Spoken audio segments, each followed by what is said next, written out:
A lot of people have been giving a lot of positive feedback on Gavin Newsom in here, Lieutenant Governor Gavin Newsom, and I thought he was a good sport for hanging in. People do this. People are like tweeting, like, you got to get him in here once a week so you guys can realize, oh no, he will not be, he'll not be coming back, and people don't understand that, and then people also don't realize that politicians work in little itty bitty bites. They're finger food. They don't go long form. You won't find it, and their politicians' explanation / debating skills / defense of whatever their assertion is, it only goes like it's an onion that you peel it twice and there's a tennis ball under there. It does not go that deep. It doesn't go deep because it's a corked onion. It's a corked onion.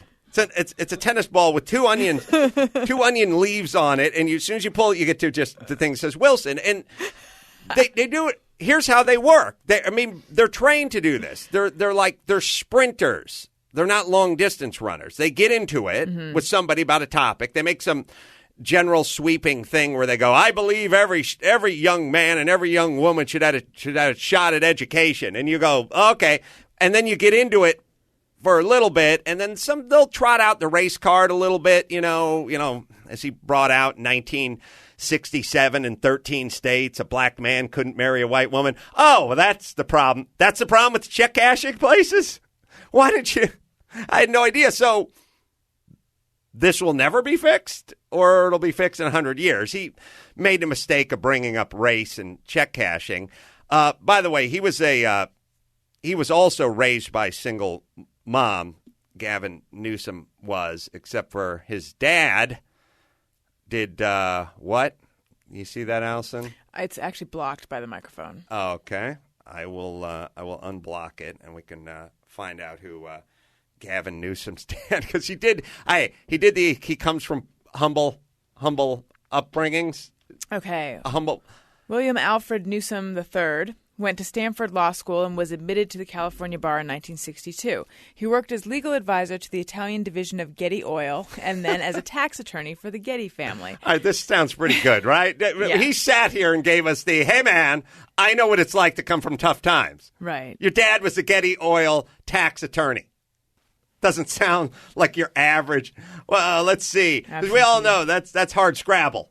Right there, right? Did he say his dad left them or something? I don't remember. I think he said his dad left when he was 1.5 and wasn't really around.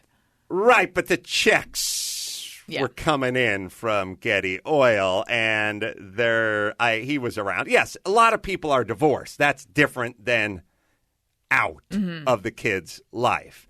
Look, I'm just saying, politicians and Gavin Newsom aren't used to being, as they say in the fight game, dragged out into the deep water and drowned. That's what they say in the fight game. What does that mean? It means forced to don't go for the knockout in the first round, tire him out, bring him into the late rounds, fatigue him, and then you'll get your knockout in the 11th round. Oh, you rope-a-doped him. You drag them out, but they don't go long form, and that's the problem. They go short bits, short sound bites. I have a point. I will make some sort of point that makes you sound vaguely racist, and then we'll get into this. Well, we'll agree to disagree, or I'm for this, and then some guys, the host or the moderator, is going to jump in and go, "That's all the time we have," or we got to move on. Moving on to another topic. They just move on, and they don't really have to prepare for 12-round fights. They do half-round fights. They move on. And with me, and God bless him, I was enjoying it, but I wanted to get to the answer, and I didn't feel like he was getting to the answer. I don't know what his answer was for all the blacks and Hispanics who were at the check cashing place. He knew what the answers weren't. It wasn't education, and it wasn't the family. It wasn't the family. That much he knew, but he didn't know what the answers were. But then he did seem to know that family and education was important, but not that important. You did what Rocky did to Ivan Drago. You know, because Drago killed people in the first round. You took him all the way, and therefore... That's right. Now, he's not a stupid man. Yeah, I do have to say that I hear what you're saying, Yes. but I thought that he was able to debate more than a lot of politicians, I would imagine. Oh, he's he's bright, he's articulate, and he's not dumb, and he's educated. His problem is, as I said to Mike Lynch on my way in, and as I've said to my wife many, many times. That he's ridiculously good looking? Well, I'm talking about me, yeah. No, I said he is easy on the eyes, and he's a very charismatic guy. No, he had only one problem. He was wrong. When Lynette says, why do you win every argument? I go, I only argue when I'm right. Thus, I have a crazy batting average. It'd be like a surgeon who only worked on healthy people. I don't work on the elderly, and you take you and your tumor, and I'll show you to the front door. I only work on super strong 18-year-old males who play junior college football and who have no pre-existing condition. My tumor's in remission. Great. I'll see you tomorrow. See you tomorrow. Operating table. I don't argue unless I'm right, and Gavin Newsom was not right. He did as good a job as arguing as you can possibly do when you don't have statistics or anything whatsoever to back you up. As a matter of fact, the statistics are overwhelmingly against you. So he did as good a job as he could possibly do, better than most, considering he had nothing to back up any of his points. That's why you didn't hear anything coming from him. He had a few things where he liked to take on problems and work small to big, which is not exactly what I want government doing. I like the big to small part, but good guy. You'll not see him back here. As much as I liked him, as much fun as I had with him. Are you saying that just based on your sense of things, or what do you think his reaction was after? I believe that he personally was probably okay with it. He probably read a couple of tweets that then made him a little less okay with it, but his people and those people in general are not going to come into a long format. They're going to come into a place there's an agreement.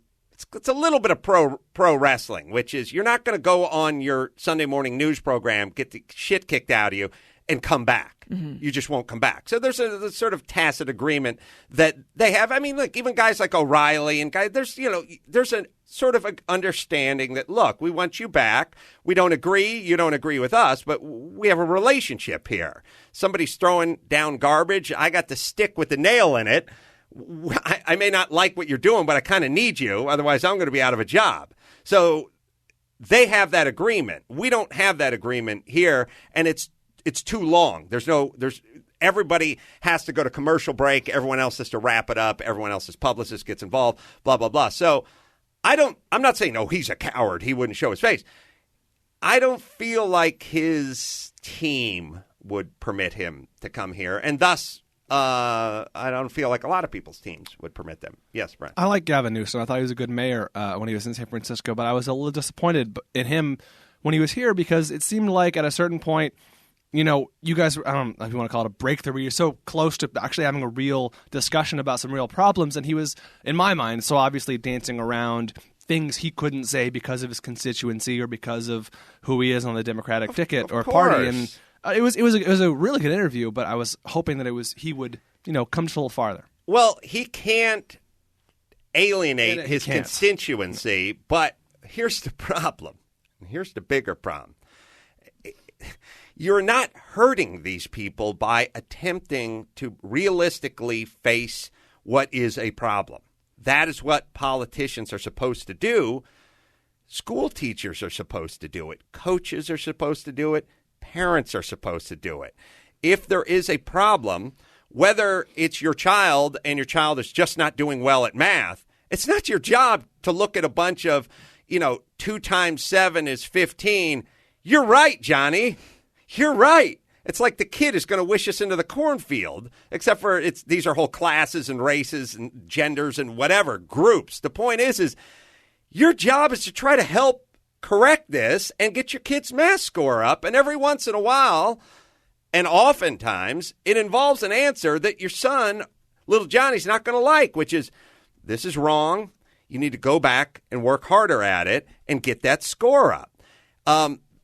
That's what you need in sports. That's what you need in the classroom. That's what you need in relationships. That's what you need in family. And that's what politicians need to do with their constituency. They should be coach/teacher/